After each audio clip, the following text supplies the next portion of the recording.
Olá, amigos! A TV Nova Luz, criada para iluminar o seu dia, conta com a sua participação. Acesse o nosso site TV Nova Luz. Vá diretamente ao YouTube para ver a palestra da sua preferência. O periódico com a função da divulgação da doutrina espírita foi lançado por Allan Kardec com recursos próprios em 1 de janeiro ou 1º de janeiro de 1858, em Paris, com o nome de Revue Espírite. Tinha como subtítulo Journal d'études psychologiques, uma vez que igualmente eram publicados estudos sobre aspecto da psicologia humana. Estamos em janeiro de 1863. Estudo sobre os processos de Morzine. Esses estudos foram feitos na Revista Espírita de janeiro de 1863. Recordamos que Kardec foi o diretor dessa revista até o seu falecimento em 31 de março de 1869. Antes de iniciar o artigo que escolhemos, vamos citar algumas considerações preliminares feitas por ele mesmo. Como se dá a influência espiritual? Diz Kardec: pela natureza fluídica e expansiva do perispírito, o espírito alcança o indivíduo sobre o qual quer atuar, rodeia-o, envolve-o, penetra-o e o magnetiza. B. Vivendo em meio ao mundo invisível, o homem está incessantemente submetido a essas influências, assim como as da atmosfera que respira. Veja na gravura, o corpo físico é o médium. A luz que está atrás do corpo físico é o perispírito. A luz um pouquinho mais atrás é o perispírito do espírito desencarnado. Então, a comunicação se dá mente a mente. Mente do desencarnado com a mente do perispírito do encarnado. Essa aproximação do desencarnado com o perispírito do encarnado é a chave da influência espiritual. O desencarnado vai sugerindo ideias ao pensamento do encarnado e ele acolhe a ideia como se fora a sua própria ideia e passa a alimentá-la. O indivíduo, com seu livre-arbítrio, poderia aceitar ou não a ideia sugerida. Mas o trabalho é feito de forma tão sutil e sem pressa que, na maioria das vezes, o encarnado aceita a ideia como se for a sua. Por isso é muito importante a vigilância dos próprios pensamentos, meus irmãos, porque a decisão final de aceitar ou não é sempre do encarnado. Vejamos nos slides. Atributo essencial da natureza humana, o livre-arbítrio. Vivemos em um oceano fluídico. Estamos expostos incessantemente a correntes contrárias, que atraímos ou repelimos, e às quais nos abandonamos conforme nossas qualidades pessoais. Em qualquer caso, o homem sempre conserva o seu livre-arbítrio, atributo essencial de sua natureza, em virtude do qual pode sempre escolher o caminho. O Espiritismo se tornou, assim, uma ciência experimental quando Kardec decidiu transformar as reuniões mediúnicas em campo de pesquisa, observando, estudando e classificando cada comunicação. Evocava espíritos recém-desencarnados e também vários amigos da espiritualidade para organizar um corpo doutrinário capaz de sintetizar o sentido da vida na Terra, estabelecendo normas e critérios de como se comunicar com o mundo invisível. Veja nos slides, uma nova lei nos foi revelada, que é a comunicabilidade dos espíritos. O médium fez pelo mundo invisível o que fez o microscópio pelo mundo dos infinitamente pequenos.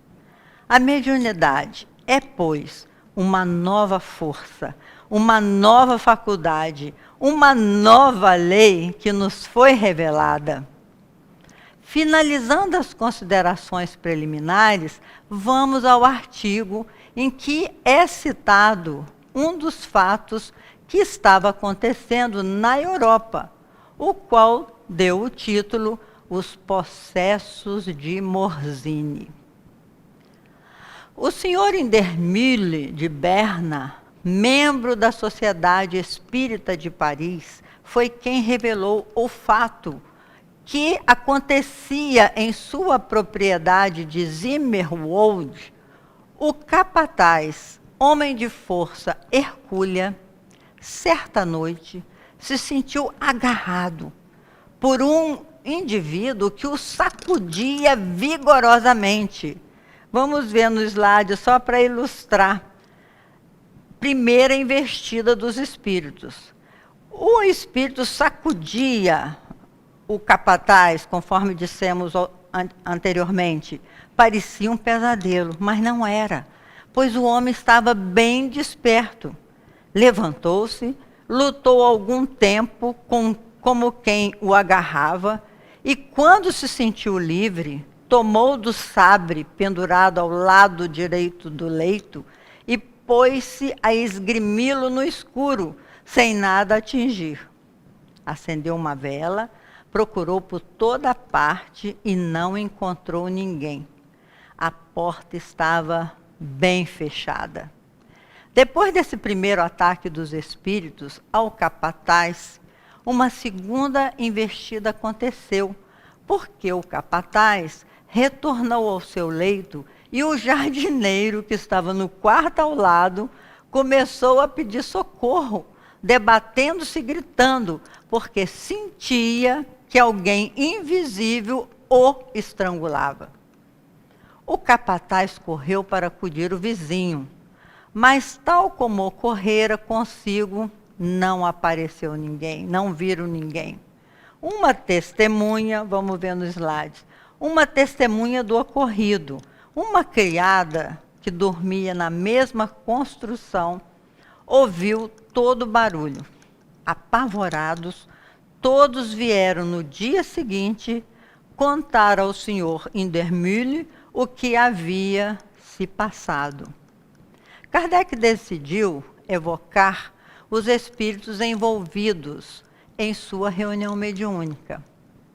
Ao serem evocados, disse um deles: eu vos queria falar, pois sou infeliz e necessito de vossas preces. Há muito tempo faço tudo o que eu posso para vos chamar a atenção. Bato à vossa porta e até mesmo já vos puxei as orelhas, mas foi tudo em vão. Interessante é o que o senhor Indermühle lembrou-se desse fato. Vamos ver nos slides. O que disse um dos obsessores? Estou aqui e estou contente. Asseguro-vos, porém, que não tinha más intenções. Prometei, por favor, chamar-me algumas vezes e orar por mim. Assim, meus irmãos, o grupo orou por muitas semanas para aquele grupo de espíritos tão necessitados. Nesse artigo, Kardec enfatiza a necessidade de estudar para aprender a conhecer, para aprender a conhecer a verdadeira intenção dos espíritos. Porque os espíritos realmente maus, na verdade, são os únicos perigosos, e não os espíritos levianos e zombeteiros, que se insinuam por toda parte. O valor da prece, olhemos nos slides, que diz Kardec, a prece não tem apenas o efeito de levar ao paciente um socorro, mas o de exercer uma ação magnética sobre ele, levando-lhe vibrações de paz e harmonia, ajudando-o a compreender a sua situação real. Que bom seria o magnetismo secundado pela prece. Considerações de Kardec. Os espíritos maus, diz Kardec, são ardilosos e inteligentes, sabem muito bem lidar com as nossas dificuldades emocionais. O orgulho é um desses sentimentos perigosos que serve aos espíritos realmente maus. Kardec propõe a humildade. É preciso humildade. Veja nos slides, ninguém está invulnerável aos espíritos maus. Antes de nos dirigirmos aos espíritos, convém, pois, proteger-nos contra o ataque dos maus, como se marchássemos em terreno onde existisse picadas de serpentes. O orgulho, arremata Kardec, é perigoso no trato com os espíritos dessa natureza. Assim como temos doenças que se tornam epidemias, Jesus chamou de legião quando muitos espíritos resolvem juntos atacar um grupo de encarnados. O que um espírito pode fazer a um indivíduo, vários espíritos o podem sobre diversas pessoas simultaneamente e dará à obsessão um caráter epidêmico. Torna-se necessário, portanto, estudar o fenômeno mediúnico e a categoria de espíritos de acordo com a classificação que os imortais deram a Allan Kardec.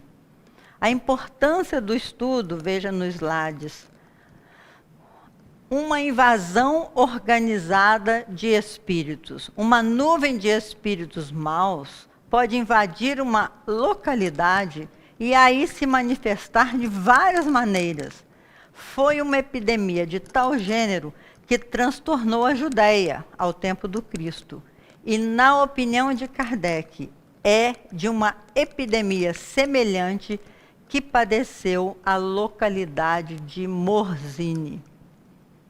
É necessário nós compenetrarmos a bem da verdade de que o único preservativo está em nós mesmos, em nossa própria força e nunca nas coisas exteriores. É no conhecimento e na humildade que está a força contra os espíritos maus. Conhecimento e humildade. A importância do estudo. Sem experiência, a mediunidade tem inconvenientes, dos quais o menor seria ser mistificado pelos espíritos enganadores e levianos. Fazer espiritismo experimental sem estudo é querer fazer manipulações químicas sem saber química. Olha que interessante a analogia que Kardec faz para dizer da importância do estudo.